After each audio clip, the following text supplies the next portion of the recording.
Assalamualaikum warahmatullahi wabarakatuh. Om Swastiastu, Namo Buddhaya, salam kebajikan sahabat-sahabat dimanapun juga berada. Sebelum video ini saya putarkan sahabat, saya mau kasih konteks biar tidak salah fokus ya. Karena yang akan kalian dengar bukan sekedar ocehan, bukan pula emosi sesaat. Tapi ini adalah merupakan tamparan realitas yang selama ini sengaja dihindari. Di tengah hiruk pikuk isu ijazah Jokowi saat sebagian orang sibuk teriak soal moral, sibuk mengaku paling rasional, paling membela konstitusi, tiba-tiba muncul satu suara yang tidak ikut menari dalam kegilaan massal ini, yaitu Farhad Abbas. Dan silahkan sahabat-sahabat dengar sendiri bagaimana Farhad Abbas menguliti orang-orang yang selama ini ikut dalam perjuangan Roy Panci sampai seluruh pembiayaan dia bongkar, termasuk pembeli nasi bungkus sahabat. Aduh, luar biasa ini. Untuk lebih jelasnya, ini coba kita cek secara bersama-sama videonya.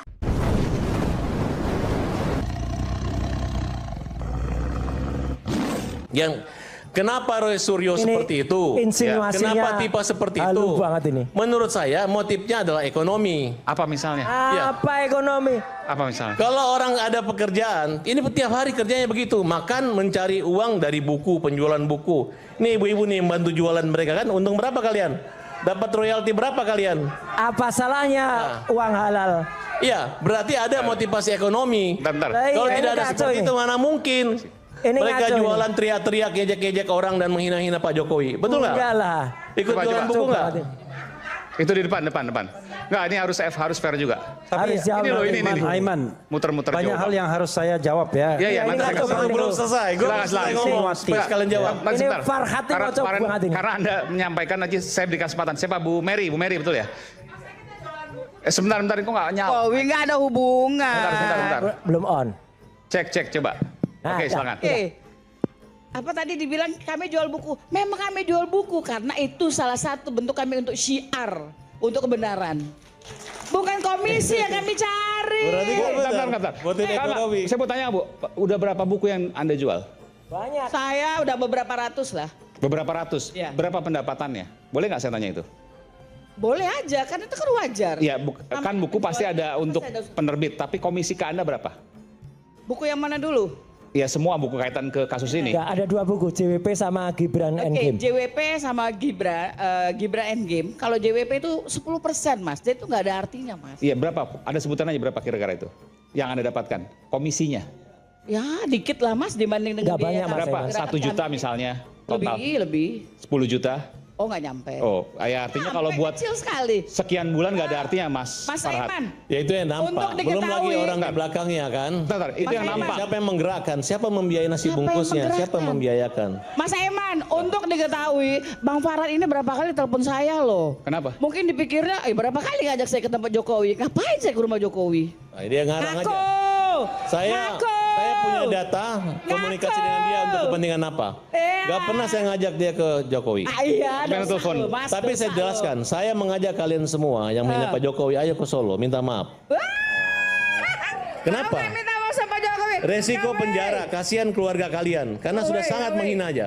Karena menyangkut perkara Pak Jokowi ini gampang Mas. Kalau mereka mengatakan ini adalah pencemaran nama baik ataupun ijazah, saya katakan pencemaran nama baik.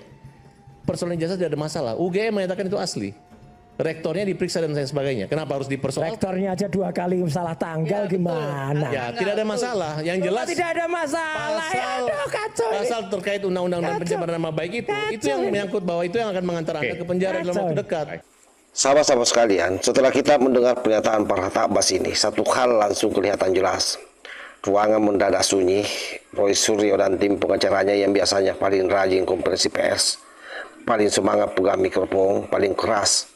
Kalau kamera menyala tiba-tiba bungkam 1000 bahasa, hanya bisa ngeyel sahabat. Kenapa? Karena Farhad tidak menyerang dokumen, tidak debat font, tidak ribut fotokopi. Dia menyerang motif.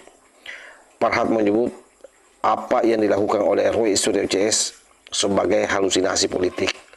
Halusinasi bahwa dengan menggoreng isu ijazah Jokowi sedemikian rupa, dengan membuat negara gaduh, dengan bikin opini publik panas, mereka akan dapat kompensasi jabatan. Coba kita jujur sebentar sahabat ya, kalau ini murni soal kebenaran, kan harusnya dari awal rapi, data harus kuat, argumen konsisten, langkah hukum harus lurus. Tapi yang kita lihat apa? Loncat-loncat, narasi berubah, hari ini A, besok B, lusa bilang saya hanya bertanya. Ini bukan pencarian kebenaran, tetapi buat saya ini adalah merupakan teknik tekanan. Dan disinilah kalimat Farhad jadi berbahaya, bukan bagi Jokowi, tetapi bagi mereka sendiri para pemburu ijazah. Karena maknanya saya kira sangat jelas, kasus ini dijadikan sebagai alat tawar. Tekanan politik yang dipelihara, sengaja diperpanjang, dibikin seolah besar, dengan satu harapan suatu saat ada yang datang dan bilang, udah, cukup ini imbalannya. Masalahnya, negara ini tidak sedang ketakutan, tidak panik, tidak gelisah. Apalagi Pak Jokowi sahabat ya. Yang gelisah justru mereka yang berharap pintu kekuasaan terbuka. Tapi yang datang malah pemeriksaan demi pemeriksaan.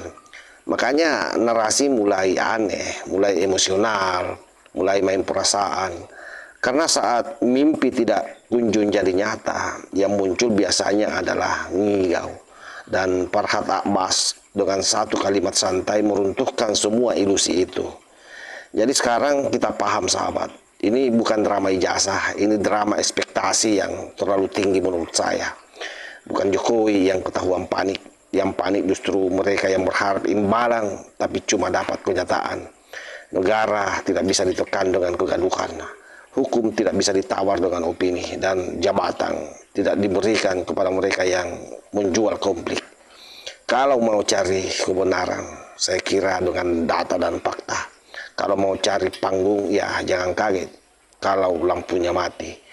Karena seperti kata Farhad Abbas, semua itu hanya mimpi. Dan mimpi yang dipelihara terlalu lama biasanya berakhir dengan satu hal, bangun dalam keadaan kecewa. Saya kira demikian sahabat. Wallahul muwaffiq ila aqwamit thariq. Wassalamualaikum warahmatullahi wabarakatuh.